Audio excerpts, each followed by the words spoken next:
Yep. Still can't get over my nails. I think this is gonna be our new filming spot. I really like it. You can see my favorite plants off to the left. I kind of wish you could see those ones too. Yeah. Yeah, that's nice. Hey Houseplant friends, welcome back to my YouTube channel, where every time I talk, my necklace goes up and down because I have a thick neck from weightlifting when I was in high school. Welcome back. Today we're going to talk about philodendron care. Just generally philodendron care. We're not going to talk about any specific philodendrons. However, I will be naming some dope ones at the end. If you want to stick around and see some of the cool philodendrons and their cost ranges, please, you're welcome to stay. I can't imagine this video will be too long. I think it'll be a shorter one because, I mean, philodendron care is pretty...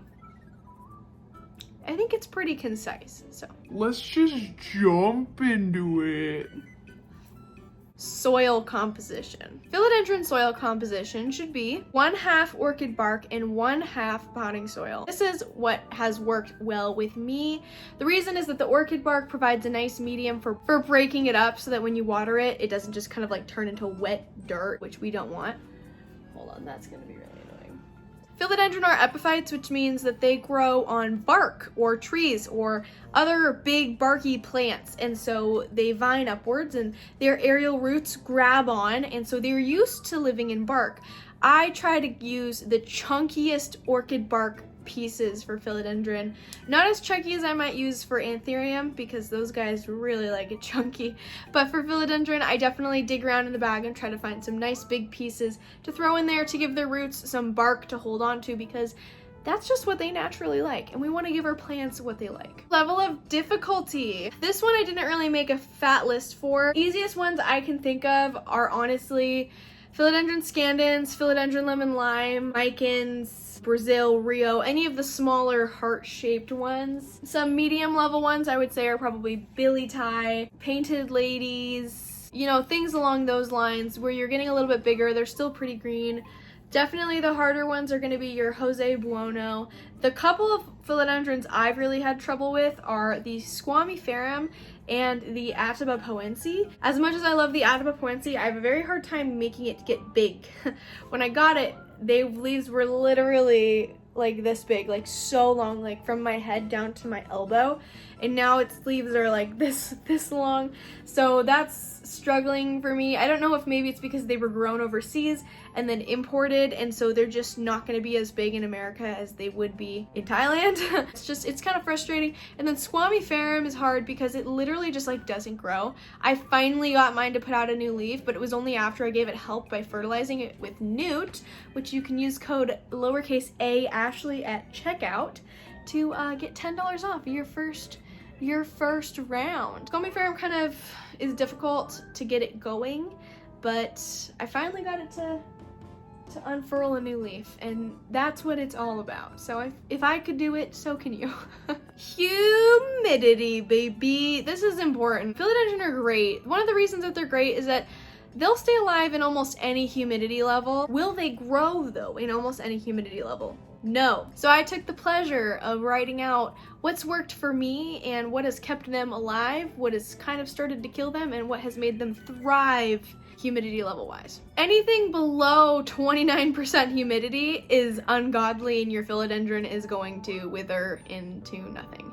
Usually your humidity won't be that low. A base household humidity level is usually 30 to 35, even in super dry states. As long as you have a normal house, sometimes you missed your plants, you know, maybe you have a humidifier going, you bring it into the bathroom when you shower sometimes, you know, your philodendron won't die. Then from 30 to 49%, your philodendron won't grow very fast. I would say this is big spectrum, because 30% is it's not gonna die, but it's not gonna grow, and 50 is it'll grow, but it'll grow slowly. It's not gonna like be pushing out new leaves all the time. It's not gonna be pushing out new vines all the time. It's gonna, you know, it's gonna take its time, and that's okay, especially if that's all that you can do for your philodendron. It's good that we do all that we can, and if all you can do is 50%, then that's totally okay. Now 50 to 69%, it's gonna grow. you're gonna probably be able to see it. And this is also a pretty big range. I know it doesn't really sound like it because it's only like 20 degrees of humidity of range, but 50, like I said, it'll grow. It's not gonna grow so fast, but it's gonna be growing. It's gonna be happy. 69% though, especially for your friends like your Micans, your Campas Portoanums, your Scandins, your Brazils, your Rios. That's gonna be super great for them. They're gonna grow super fast and they're gonna be very happy with you. 70% to 100% and you're a heckin' rock star. That is also a pretty big range. 70%, it's gonna grow fast. 100%, depending on the plant, you're gonna get a new leaf probably every 1 to 3 weeks. So I know for me, my Billy Ties are growing pretty fast right now, even though it's off season because I've been fertilizing them with NOOT, and I have been giving them almost 100% humidity during most hours of the day and very bright light. Normally this light right here is on. I just turned it off because it's distracting, but it's all hands on deck when it comes to giving light to my greenhouse right now. 70 to 100%, business is booming, baby. Your guy is gonna grow so fast. They're gonna be putting new leaves out all the time. They will love you. All right, let's talk about watering. Now, I have a couple different categories for this because when I water my plants out here, it's completely different from when I water my plants in there. I don't know if you can tell, but that is one foggy area. My plants get water really there's a lot of condensation up here, and when you flick the top of it, it kind of rains on the plants and it imitates, them getting rained on.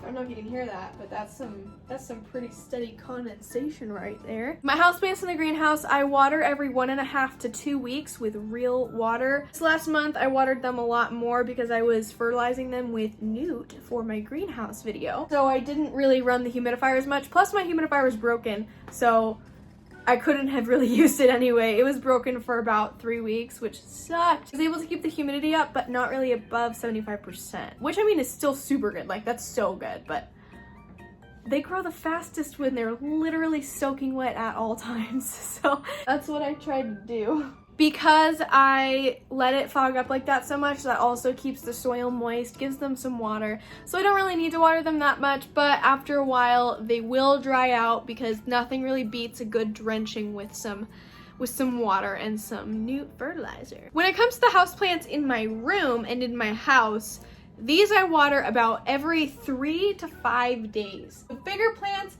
I won't really water as much or as often. For example, this guy gets water once every 6 or 7 days, unless it's putting out a leaf, and then I water him an extra day in between that time. My 4-inch pot's about every 2 to 3 days. This one is super heavy with water right now. I don't like gnats. I really do not like fungus gnats. They kind of thrive in my greenhouse. So every so often I open the greenhouse and I let all the gnats out. They get into my house, but my soil is dry. I let my philodendron, very in particularly, I let that dry out a lot. I let them dry out so much to the point where the plants are literally tilting over, because if they're wet all the time, even though that might create a more humid area for them, it's honestly not worth it because the fungus gnats go crazy. So since everything is so dry all the time, the fungus gnats, I let them out from there, they come out here and then they just die because there's nowhere for them to go breed because I haven't given them any area where they're comfortable outside of there. And even then, there's only like 10 or 15 at a time in there, so it just feels like a lot because it's such a small greenhouse, you know what I mean? General care. This is a little bit of a broad category. Philodendron are epiphytic plants. They love to climb things. They like to climb moss poles. They'll climb wood. If you put them on your furniture, they'll climb your furniture. They really enjoy higher humidity. Philodendron are tropical plants. They are aeroids. Like I've talked about a little bit earlier in the video, they love humidity, especially anything higher than 50%. Anything higher than 70%, dude, you're gonna have a factory of new leaves and new nodes and new vines, and it's gonna be great. You can propagate these plants by separation, cutting, and tissue culture. Let me show you where you might want to cut a philodendron. So right here we have a node. The nodes are where the new leaves come out. You will also have a rooting crown right around here, and you're gonna wanna cut below that because you need to have enough stem to be able to stick this in a vase, have your rooting crown, which is right here, get wet, and then that will grow roots from here, and then you have a new plant. So yeah, that's where you want to cut. You can separate, obviously separation's easy, you just divide the plants basically. And then tissue culture. I don't know how to do tissue culture propagation, but I do know that you can do it with philodendron. This is so important. When you are propagating your philodendron, the small ones you don't have to do this with because they're so little, it doesn't really matter. If you have anything bigger than 1/2 of an inch long, if you have any stems that are bigger than 1/2 of an inch long, or honestly bigger than 1/4 of an inch, you have to let that dry out before you put it in water or moss or any kind of rooting medium that's wet, because the plant blood of philodendron, when it mixes with water, it creates this solution which causes plants to rot. I personally, let's say I was gonna propagate this. You can see how big that stem is in there. I would leave this out for probably over 24 hours. If I were to cut that stem, over 24 hours is how long I'd leave it out. Same thing, let's say that you need to remove a leaf from your stem in there. Gotta leave it out. Otherwise, that wound, it will release plant blood, and then that will mix. I need to learn what the plant blood is called. I want you to know I looked it up. I did, and you know what it's called? Plant blood. But yeah, half of the sources I saw call it sap, half call it blood. Take your pick. That will mix with the water, it will rot your plant, and it will die. So you have to make sure to leave your plants out. I used to not do this, and my plants would die all the time. Thank you for coming to my TED Talk. The last thing about philodendron is obviously variegated philodendron will grow so slow. They grow very slow. So make sure you pump the brakes. Take your time. Give them some space. They're gonna grow. You just gotta wait. You just gotta be a little patient. So expect that if you have a variegated philodendron, definitely didn't just do that to show off my nails again. I'm sorry, they're so pretty. Lighting. This is the easiest one. Bright, indirect light. What does indirect light mean? How do you give your plant indirect light? Well, let's say that you have a big bright window, super bright. You have direct light coming through it. That light is landing right on your plants. What you can do is buy a sheer curtain, you know, nice sheer little curtain guy, and put that up in your window, and now you have indirect light because that light is hitting the curtain first and it's just creating this big bright area for your plants. All right, we're to the part of the video that everyone loves. We're gonna talk about a cost guide, and I only have, I guess that's what I do when I read my scripts. So we're gonna talk about the first cost category, which is generally inexpensive. This cost category is, I mean, you're never gonna find a plant for $0, but we're gonna call this one $0 to $40. This will be your Philodendron scandens, Philodendron micans, Philodendron Brazil, Philodendron Rio, Philodendron Prince of Orange, Philodendron pedatum, Philodendron bipennifolium, Philodendron Bloody Mary. Of course, there are way more inexpensive philodendron than that, but that's the list I'm going to make. You will obviously find those for $0 to $40, depending on pot size, depending on their length, depending on the seller, you know, if you're gonna get it in person, if you're gonna get it online. Our next category is $50 to $100, and this is where things get dicey. I originally had a category which was $50 to $200, which I decided was a little too broad, so I tried to break it up a little bit. But honestly, any of these could be in the $50 to $200 range, depending on who you're getting it from. Some people can get it from a friend who's a collector and get it for $70, and other people might have to pay $350 for it. It also depends on where you live in the world, what the cost of these plants will be. So, without further ado, we have the medium category, which is $50 to $100. Philodendron squamiferum, Philodendron Florida Ghost, Philodendron burl marks, Philodendron verrucosum, Philodendron gloriosum, Philodendron painted lady, and Philodendron billeti. The third range that I have here is the $100 to $200 range. This includes the Philodendron white princess, burl marks fantasy, the Florida ghost mint, Philodendron patricia, or patriciae, the Philodendron esmeraldens, Philodendron dark lord, Philodendron Atabapoense, and Philodendron melanochrysum, Philodendron glorious, Philodendron majestic. Those you will all find between 100 to 200. Then I have a special category. There are a couple of other plants that could belong in this category, but I have 3 very special philodendron I want to bring up and what their unfortunate price range is. I don't think that these plants should cost this money. The 3 plants that I have in this category are the variegated billeti. This plant I have literally seen sell for $3,000.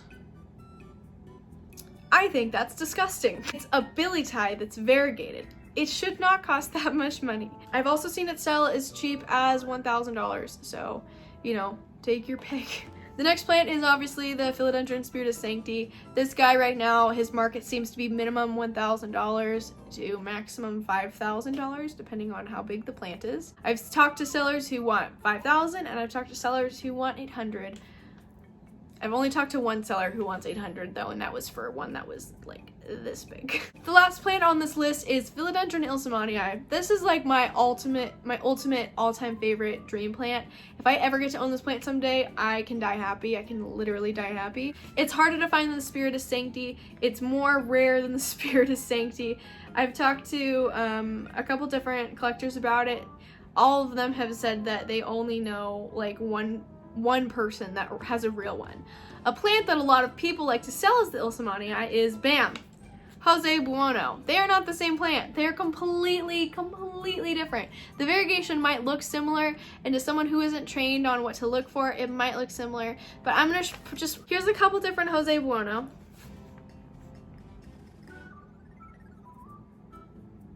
Now, here are a couple different ilsamanii. So if you are curious, I do have a couple different ilsamanii pictures on my wish list on Instagram, which you can go check out in my story highlights, but yeah, in case you're curious about the difference. So yeah, that is the Philodendron care guide video. Please make sure to like, subscribe, tweet me at plantmeashley. If you have any questions that I didn't cover, please make sure to talk to me on Instagram. You can reach out to me at plantmeashley as well, and I will always respond. I always respond. It may take me a little bit, but I will get to you. Yeah. Let me know which of these philodendron are on your wish list, how much you're willing to pay for philodendron. I don't really condone any of those prices. Just because I said that those are the prices I've seen them for doesn't mean that those are the prices I think that they should be sold at. So thanks for watching, and I will see you guys in the next houseplant video. Bye!